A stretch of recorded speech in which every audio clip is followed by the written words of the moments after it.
Hello, my fellow crafters, or soon-to-be crafters.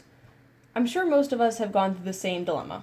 You walk into a craft store hoping to start a new project, but you get lost in the sea of what seems to be an endless array of supplies. Fear not, for today I will teach you how to etch glass with good old glass etching cream.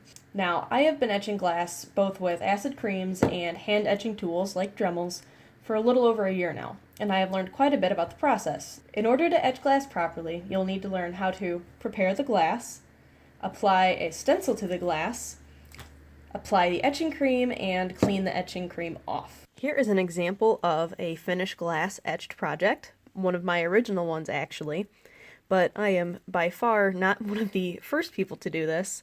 Even Martha Stewart wrote about etching glass in her 1997 magazine. Even the pros know it's a fun hobby. The first step to etching glass is getting all of the materials needed to etch it. First, you need etching cream. In order to apply the etching cream, you need a paintbrush, and most importantly, a nice clean piece of glass. Wash it or clean it with Windex before you use it, and make sure that you don't have any fingerprints on the side that will be etched, because it could cause the etching cream to not etch properly and you could have smudges or blotches in your nice foggy appearance, which would look not as good. The tools to actually etch the glass, you also need stencils like these that will go over the glass and block out and create an image wherever you put the etching cream. These are over and over stencils from Armor Etch. I really like them because according to Armor Etch in 2012, you can use them about 15 to 20 times. Next up is safety.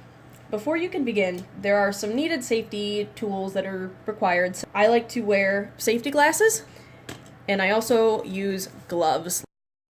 That you have all of the materials needed and you know the proper safety, you can start applying your stencils to your glass.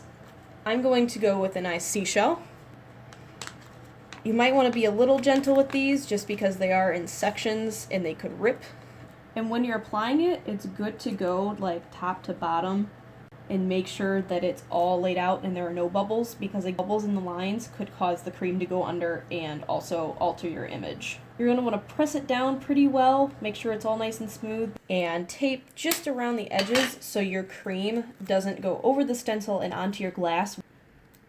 Important note, etching cream etches permanently, so anywhere you get it on the glass that you don't want it, there's pretty much nothing you can do. I have it taped, I have it stenciled, no bubbles, it's smooth, we are ready to go. I'm going to put my gloves on and my safety glasses. Take your cream, you are going to open it up, do not shake it, and you can take the back of your paintbrush and gently stir it. There might be some little clumpy bits in it, don't worry about it. Take this and apply it. You want it to be thick enough over the stencil that you can't see the glass underneath.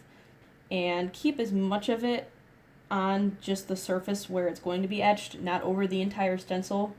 Now I have the cream on. Most cream brands recommend leaving it on between 10 and 20 seconds. I'm going to let it sit, and then we will go wash off the cream. If you go over 10 seconds by a few, don't worry too much. It's more if you go over 30, 40 seconds, a minute, because it could cause the glass to be pitted as the etching cream eats too much into the glass. I'm going to turn the water on slowly, and then we are going to rinse it.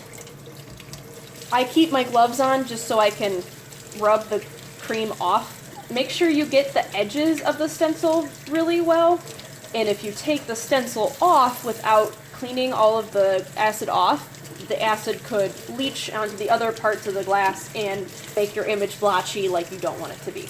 Now you can go ahead and take your stencil off, and as you can see, you have a nice little seashell right in that corner up there. Here we have it. I have my picture frame glass properly etched with a beautiful seashell with some crisp, clean edges. Well, now you know the proper equipment, preparation, patience, and safety involved with etching glass. I hope you can go try this out yourself. Go ahead, go crazy, enjoy it, and good luck crafting. Thank you.